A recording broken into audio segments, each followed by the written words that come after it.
Donald Trump is hitting back, accusing Hillary Clinton of calling him and his supporters racist as a strategic distraction so voters do not focus on her failures and scandals. Here are both candidates. Donald Trump has built his campaign on prejudice and paranoia. He is taking hate groups mainstream and helping a radical fringe take over the Republican Party. Going to accuse decent Americans who support this campaign, your campaign, of being racists, which we're not. It's the oldest play in the Democratic playbook. You're racist, you're racist, you're racist. They keep saying it. You're racist. It's a tired, disgusting argument. My political power panel is here. Republican strategist Ron Meyer, Democratic strategist Joe Trippi, and Tea Party activist Niger Innis. Welcome to you all. Niger, which candidate gained the most from a back and forth on race relations, or do they both lose? Well, I think that we have to understand that, politics is war by some other means. I'm sure a great man, a great woman might have said something along those lines. What you have in Donald Trump is a candidate that is just not going to sit back and take it.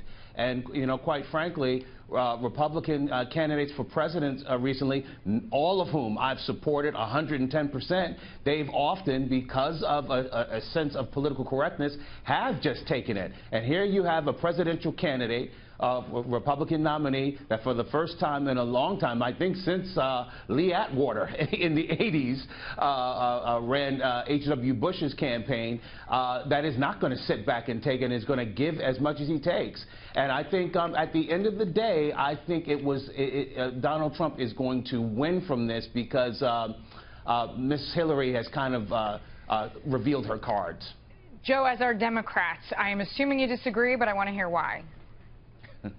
Well, I think most of America who's watched Donald Trump for the last 15 months can make their own judgment, and have, by the way.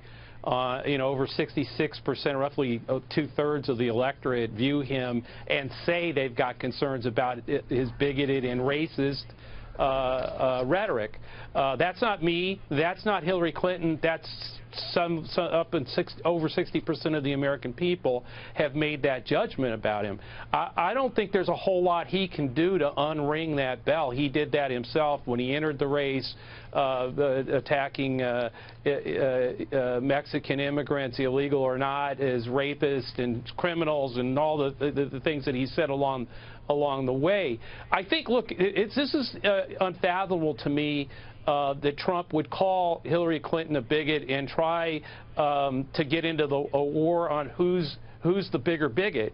I don't think that's the turf that Donald Trump can win on. There are many arguments he might be able to win on, but who's using bigoted and racist language and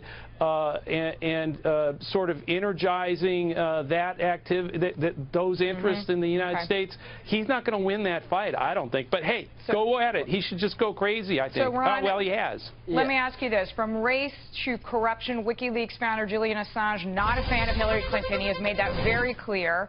On Fox and Friends this morning, he dropped a hint about a so-called October surprise for the Clinton camp. So listen here, Ron. I want to get your response after. Here it is. Thousands of pages relating to various aspects of the Hillary Clinton campaign and some other institutions. The publicity as a result of our DNC publications, which caused the top 5 Democratic officials in the Democratic Party to resign, including the President, Debbie Wasserman Schultz, has led to other sources being encouraged. And so they step forward, and hopefully that process will continue as we continue to publish and we can see a kind of cascade of information. So, Ron, last month, WikiLeaks, Julian Assange, of course, the founder that we just saw speaking on the screens, released 20,000 emails. It seems as if he's intimating that more are coming. To what extent could this move the needle in November? Well, it could be a big deal. It definitely is. And it really keeps Donald Trump in the race in a lot of ways. And I know that Joe thinks that Donald doesn't have a chance, but this is one reason why he may. Here's the thing. Hillary Clinton says there's only smoke, no fire. What Julian Assange is saying is, well, we might have the fire. And so if he has the fire, if the 15,000 emails that are going to be released have the fire, then she might be in trouble. And here's the issue, is that Hillary Clinton is underperforming with key Democrat-based demographics. Millennials, who were a huge part of the Democratic base for Barack Obama, think that she's incredibly dishonest. And we have an average, we've been averaging millennial polls, and she's around 40% among millennials. That's incredibly low for a Democrat. And that's why Donald Trump is still competitive and keeps him in the race for October. If this hits, if this is the fire behind the smoke, she is in trouble.